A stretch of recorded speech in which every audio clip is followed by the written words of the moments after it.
顾部长，这是我的履历，请过目。有什么问题您随便问。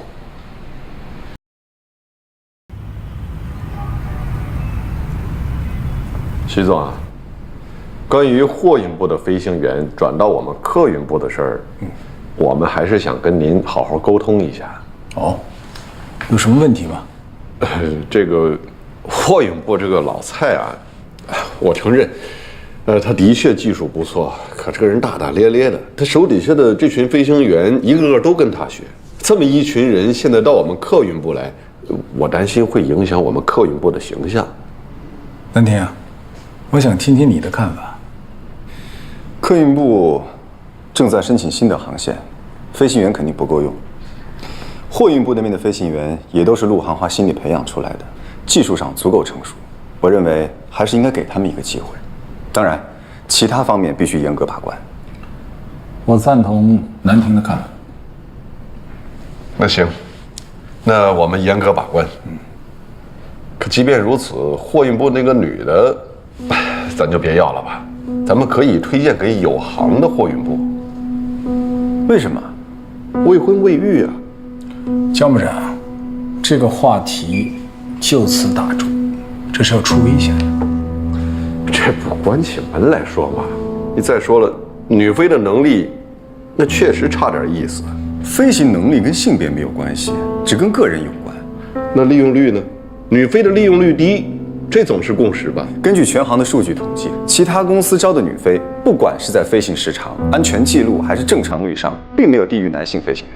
江部长，我记得好像你们飞行部应该有5年的时间没招过女飞行员了吧？去年我就客运部关于招收女飞一事做了一份可行性报告，但一直没有得到推进的许可。这件事情，我早就想和江部长探讨一下了。无论男飞女飞，都是飞行员，我们应该一视同仁。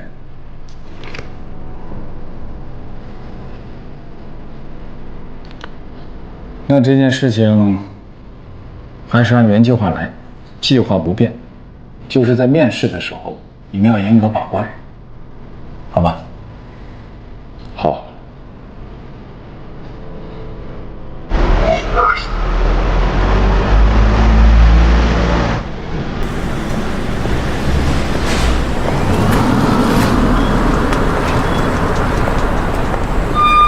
程姐，你好，小姐，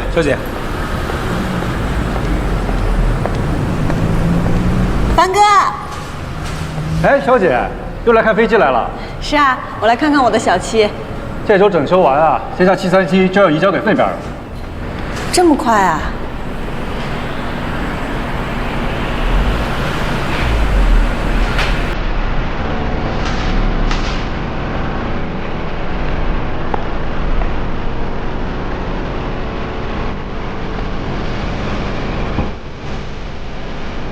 小七，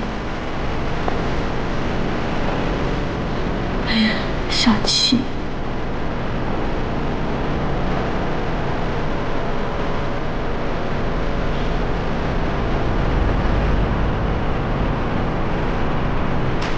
我们第一次一起是去了阿拉斯加，接着是里约、阿姆斯特丹。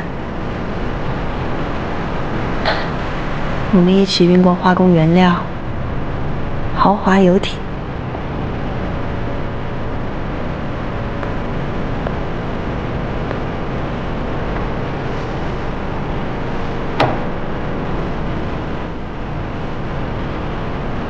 虽然你老了，操作手感也没有以前好，性能也弱爆了，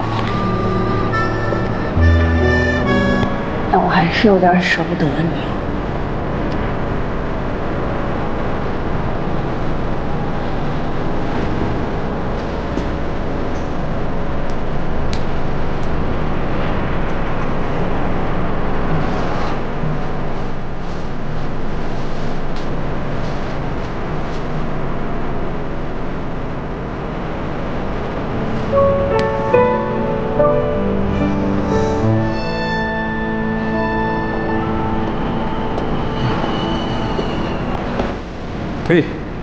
辛苦了，其他没问题。那我先走。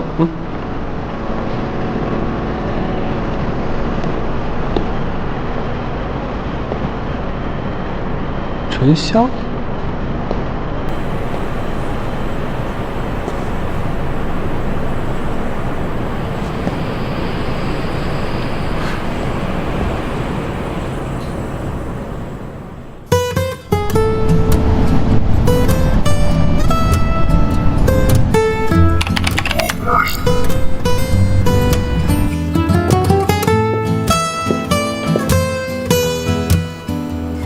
自信、放松、专业，程潇 ，Go Go Go！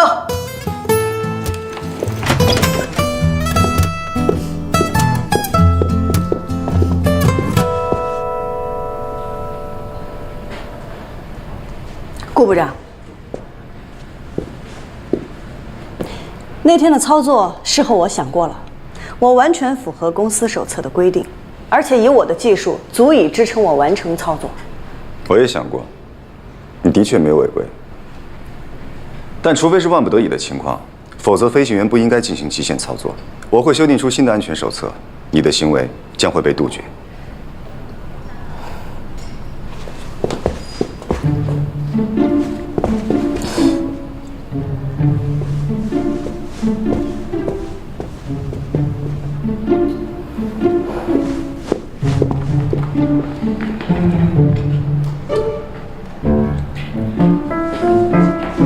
出来了，怎么样？都问什么了？没啥，就随便问问，走个流程。哎呀，我刚才看到大魔王也在里边。谁？你好。我听客运部的人说，他是飞行员高升的噩梦。大魔王这个名字太适合他了。顾部长的飞行技术，那是没话说，在咱们陆航也算是数一数二的了，难怪他看谁都不顺眼。数一数二，等姐去了还真不一定。那是，我们程大机长在货运部那绝对是一姐的存在。一会儿看姐怎么治他。下面2位，程潇、宋宋，加油，加油！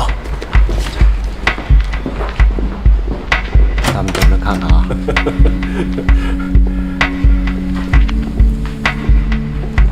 各位领导好。各位领导好。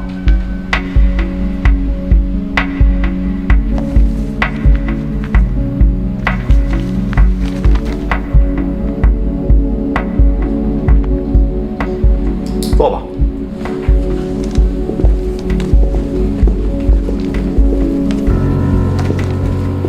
顾部长，这是我的履历，请过目。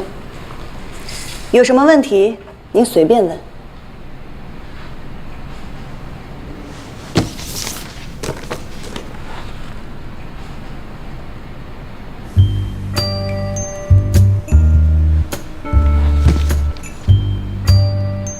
程潇是吧？不用那么严肃，咱们只是随意聊聊。坐吧。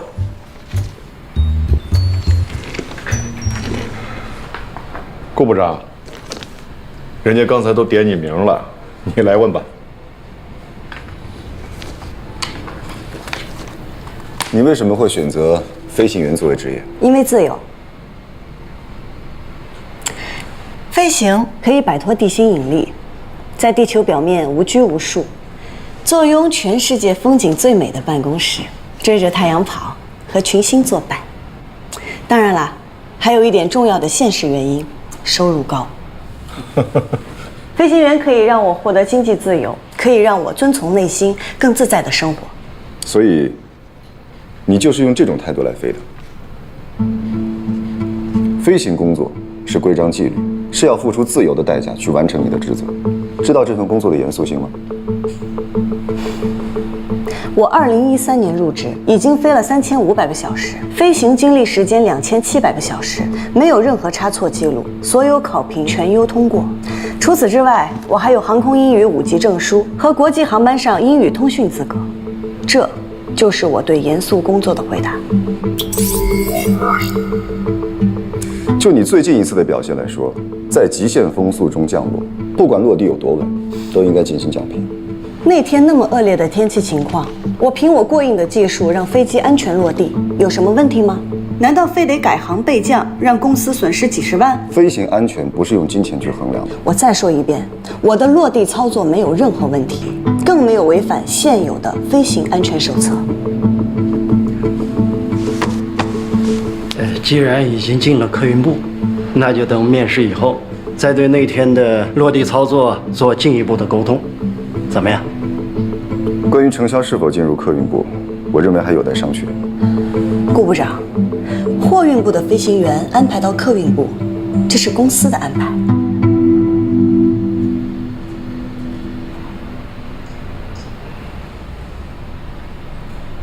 那个，各位领导，我们刚从货运部转过来，平时的工作状态可能与客运部有点差别，我们一定会多多学习，尽快适应。飞行员就是飞机的灵魂，我们的工作关乎到旅客的安危和公司的财产，一刻都不容麻痹。这点我也赞同。不过上个月我从北海道度假回来，坐的是咱们 XD884航班，机长广播我只在下降途中听到过一次。请问顾部长，这是不是有点太不严谨了？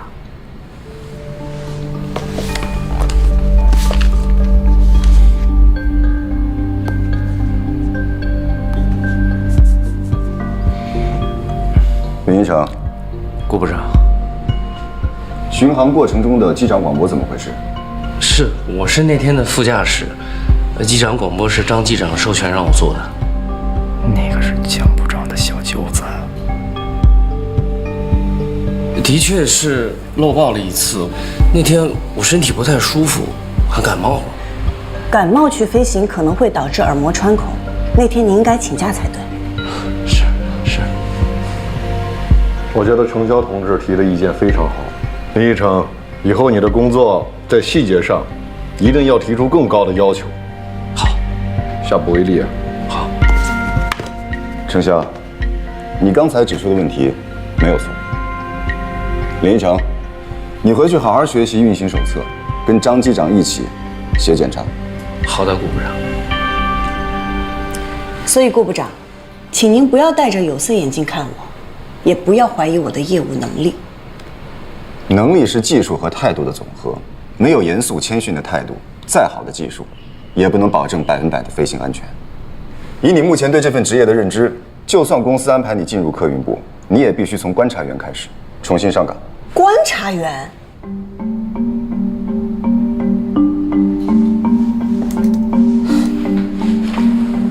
各位领导，这是不是有点太不公平了？顾部长的结论，大家有异议吗？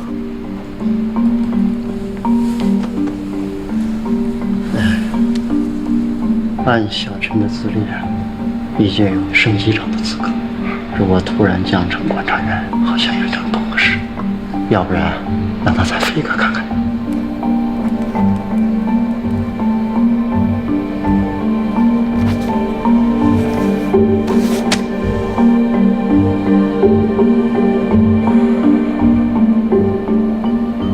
这样吧，明天安排你们俩再飞一次。你不是觉得顾部长这样安排很不公平吗？那你就好好飞，把你的真实水平展示出来，证明给他看看，然后再决定是否保住你第一副驾驶的位置。有这个信心吗？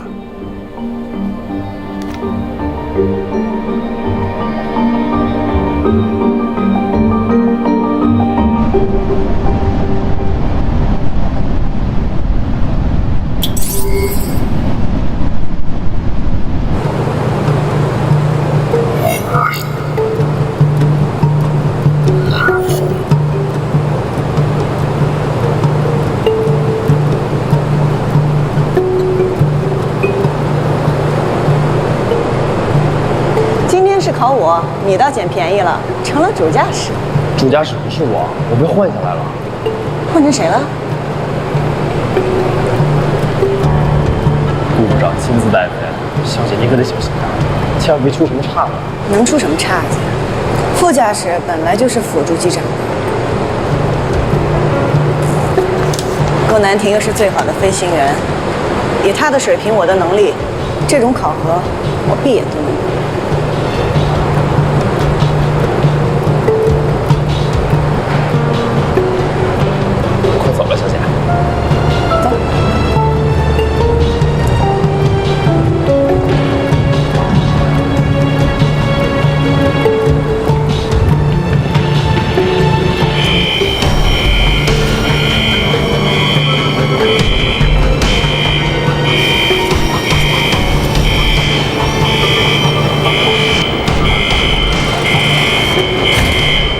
州飞上海虹桥，飞行时间1小时30分钟，使用锦翼5起飞，V1速度135，航路全程好天气。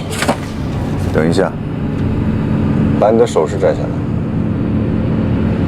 我戴着首饰也不会影响我操作，而且公司也没有规定说不能戴。我的规定，请你摘下来。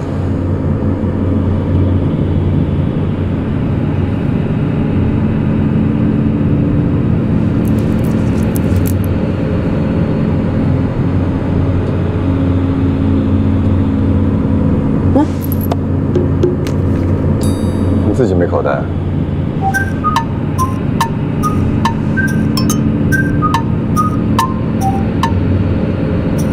潞州8513，跑道34左，准备起飞。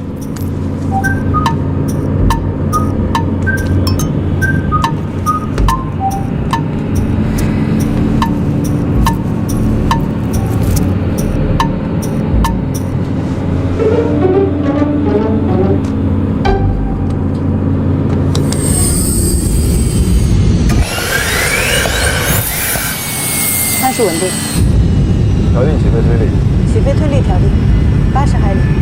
检查。排前轮，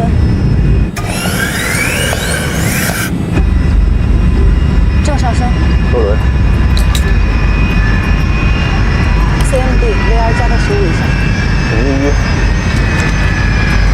警员1绿灯，请10。警员0灯灭，增压正常。起飞后检查单。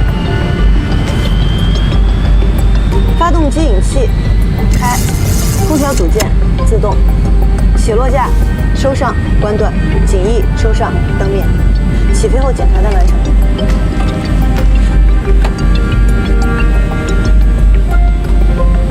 今天天气真好。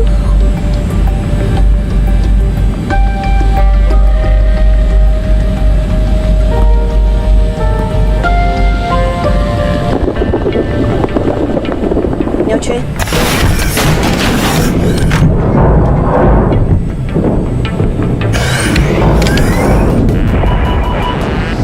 左发失效。机长突发急性脑梗失能，由副驾驶接替机长工作。什么？你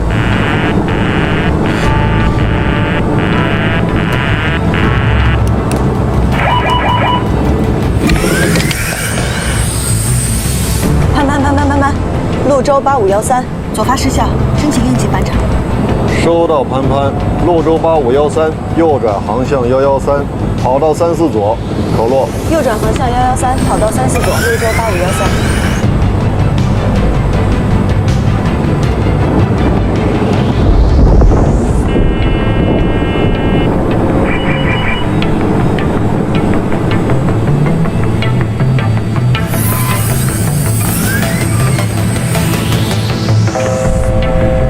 接通自动驾驶。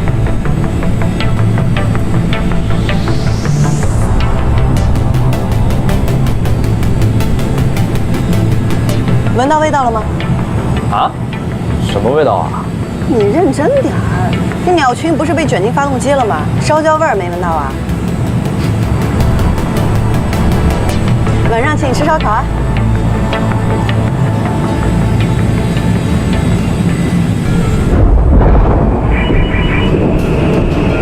右侧发动机也停了，自动驾驶也断开了，2个发动机全部失效，飞机彻底失去动力了。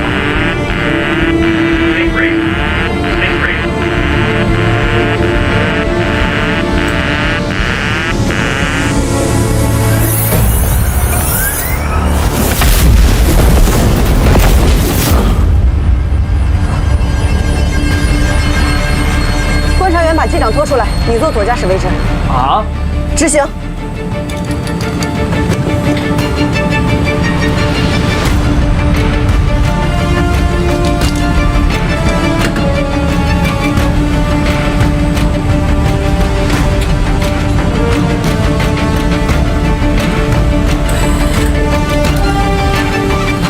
准备重启，右发。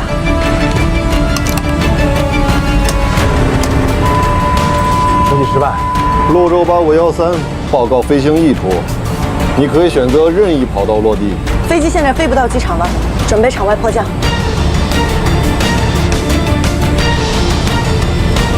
现在必须让飞机变成滑翔机，机头放低点。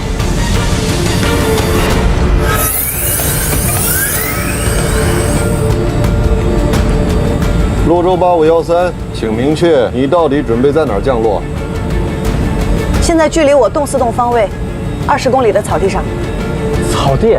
你确定吗？在你9点钟方位有条400米宽的东浦河，那儿会比草地更适合。不能去东浦河，现在地面风暴8米每秒，河面上风速会更高，风向也不稳，容易导致飞机侧翻。草地上降落更安全。机长广播。我马上。客舱注意，现在是机长广播，飞机故障，现在迫降，请客舱做好防冲撞准备。警1，警1，绿灯。警1 5，警1 5，绿灯。警1 15，警1 15，绿灯。放轮吗？不放轮。警1 30。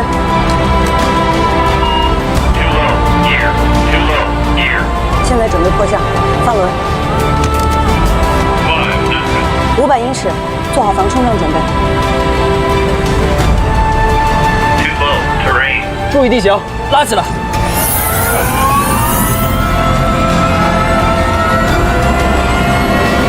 300英尺。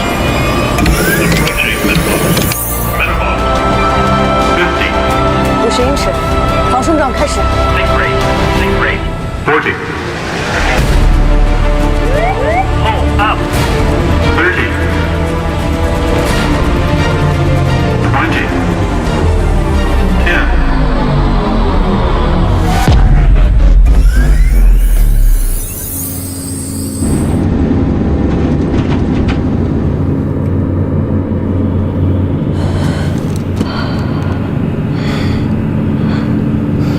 客舱机组各就各位。撤离检查单。撤离检查单。好了，就到这儿吧。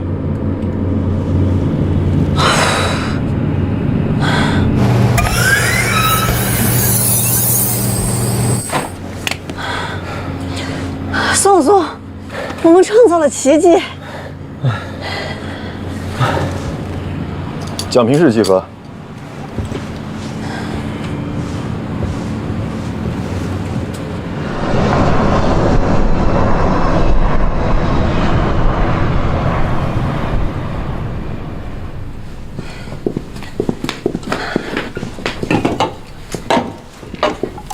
谢谢啊。不客气。文林哥，辛苦了，喝口水。我不喝饮料，谢谢。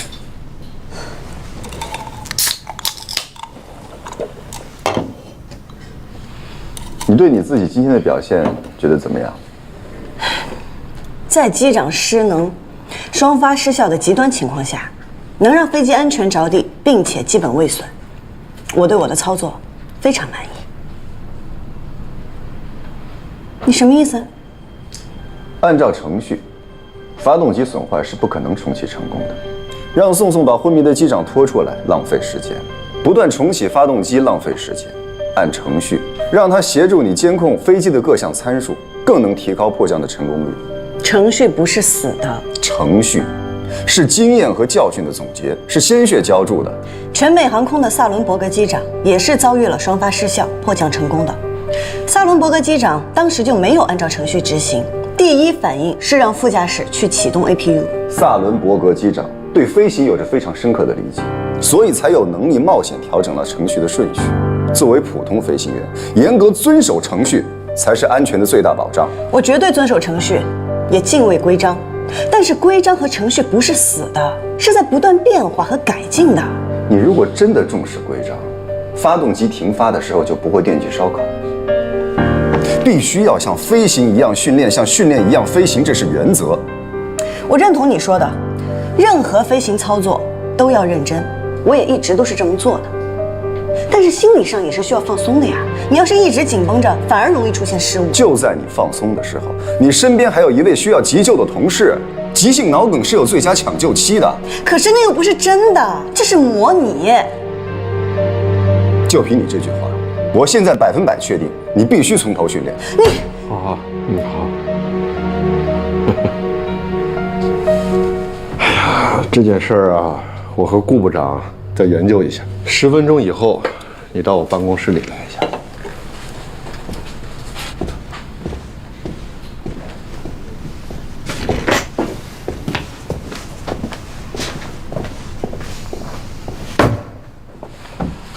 你别生气了，小姐。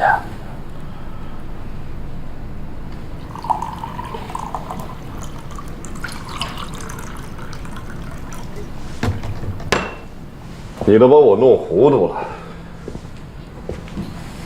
我本来对这些女飞是有些顾虑，你非要争取说再给个机会，怎么现在又是这个态度？我争取机会是对整个女飞，不应有性别的差异对待。说说你现在对那个程潇有什么看法呀？今天本来是他作为副驾驶的考核，他看见机长是我，一开始从心态上就轻率了。我设置双发失效是想挫一下他的锐气，没想到他能平稳落地，的确很优秀。但是他在考核中的飞行态度，还达不到一名客运飞行员的标准。你看，我早就说嘛，货运部来的这批飞行员，那早就养成那种习惯了，很难改的。尤其那个程潇，他要是真来了，那麻烦肯定少不了。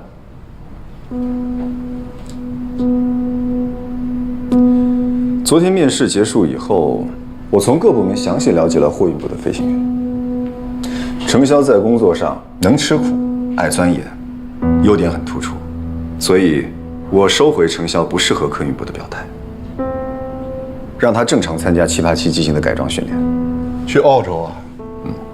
要在澳洲那儿待2个月的，那万一到了最后还是不行，那岂不浪费了公司的资源呢？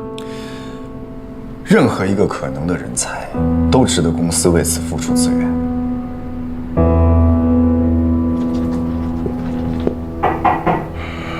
请进。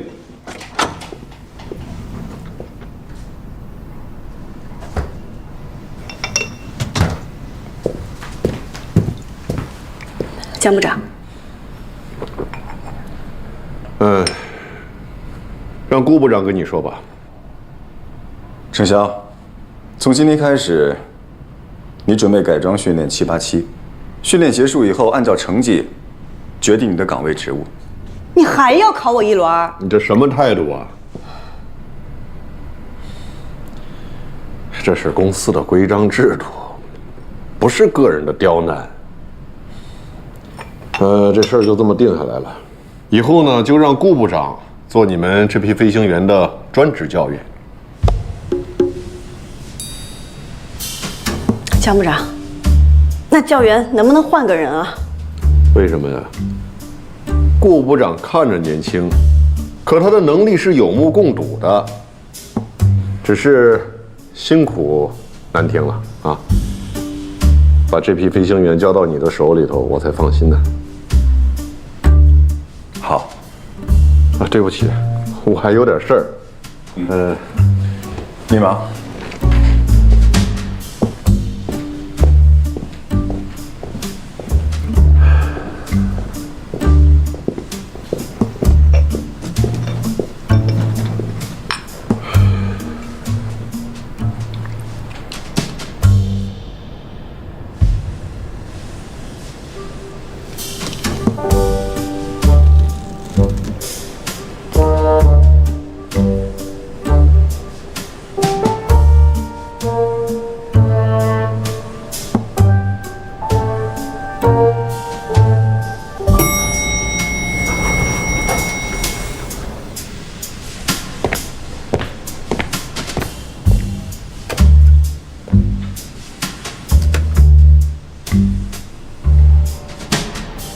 我等下一步。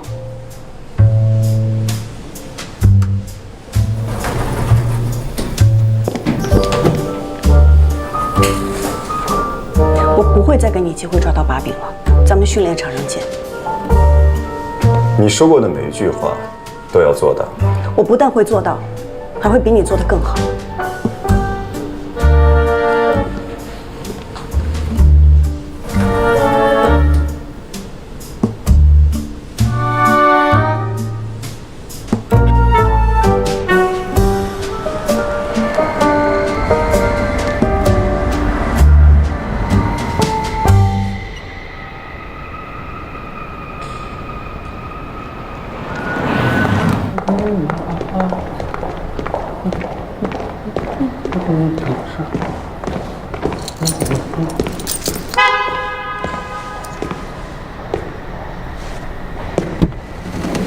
哟，这谁呀？回来了。这等多久啊？再过30分钟不出现就走。这能让惜时如金的顾部长等过30分钟也值了。你来这干嘛？这不刚去西雅图学习半个月吗？向领导们汇报一下情况。波音总部有收获，收获大了，还下了787的总长车型。最近飞787感觉发动机的自动推力变化偏快，在五边俯仰稳定性方面有些低。这次我正好能解决你的问题，我回机库整理一下资料，明天发你邮箱。你得空了打球啊！嗨，下周要去澳洲2个月。哎呀，在哪儿约一下啊？太难了。再约。再约。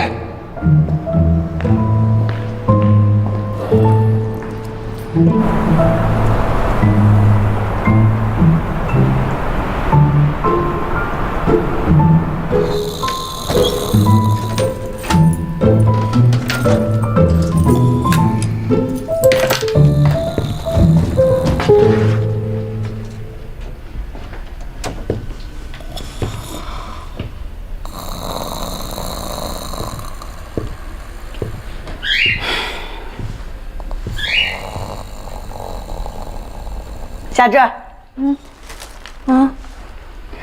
怎么了？家钥匙又丢了？哎，这回啊，可不是丢钥匙的事儿喽。没钱交房租了？说吧，这次打算借多少呀？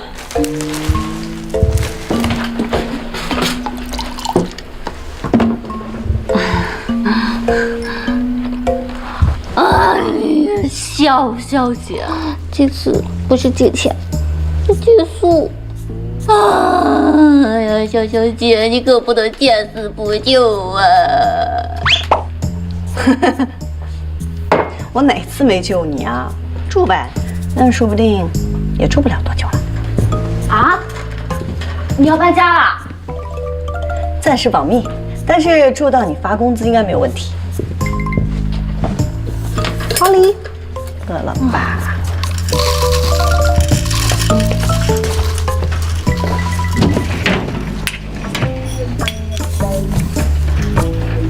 其实吧，你应该失业了。你又失业了？哎呀，你说我毕业2年，干了7份工作，怎么就没遇到个真爱呢？哎呀，你才毕业2年，迷茫一点也正常。那你为什么就立志当飞行员呢？可能是觉得做飞行员没有束缚，自由自在吧。糊弄谁呢？这么俗套的理由你也说出来？就你这成大机长的脾气，谁能束缚了你啊？你说过的每一句话都要做到。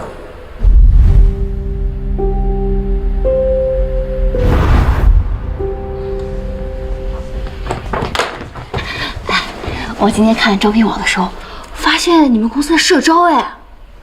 是，最近公司部门大洗牌，我都被洗缩水了。你说我去应聘怎么样？你想学飞？哎，我才没那么傻呢。哎，我的意思是说，当初看你学飞的时候都被虐成啥样了，我才不去呢。那你是？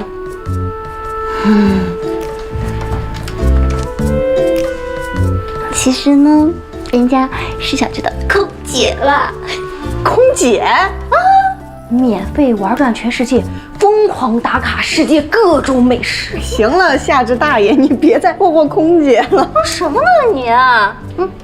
人家到底有没有戏吗？我要说没戏，你信吗？哎呀，行，你想去就去试试呗。那实在不行，我养你啊。哎呀呀呀呀！好了，我要去发简历了。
南丁哥，以后我们就跟着您混了，还请您多多关照。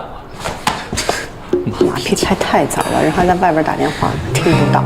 我这不是提前演练吗？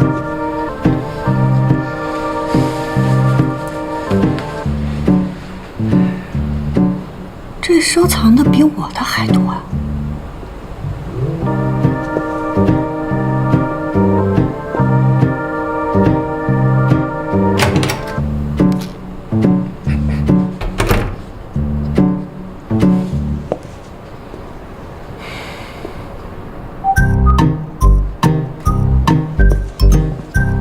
明天安排了去澳洲的陆航基地，开始787的改装训练。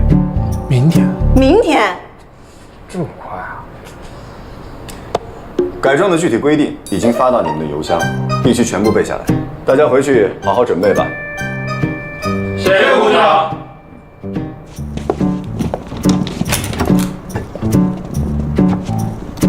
南丁哥，以后还请您多多关照。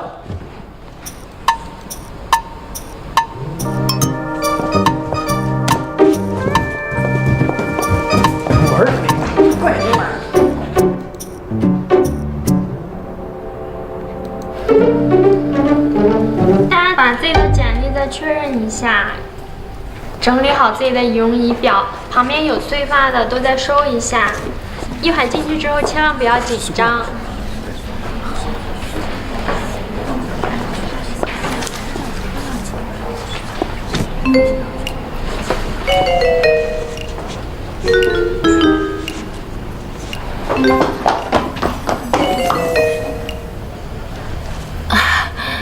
不好意思啊，不好意思。查到了。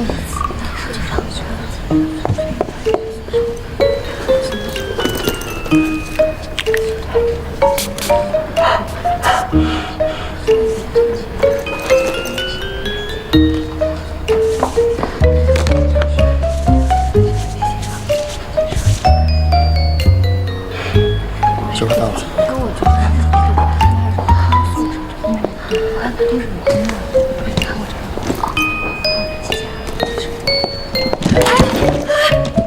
小心点儿。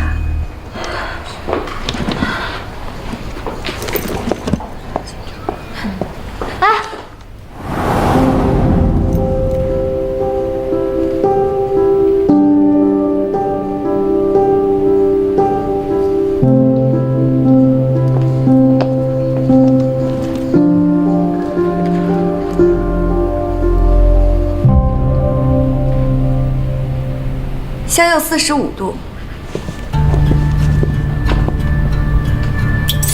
笑，露齿笑，向右45度，向右转，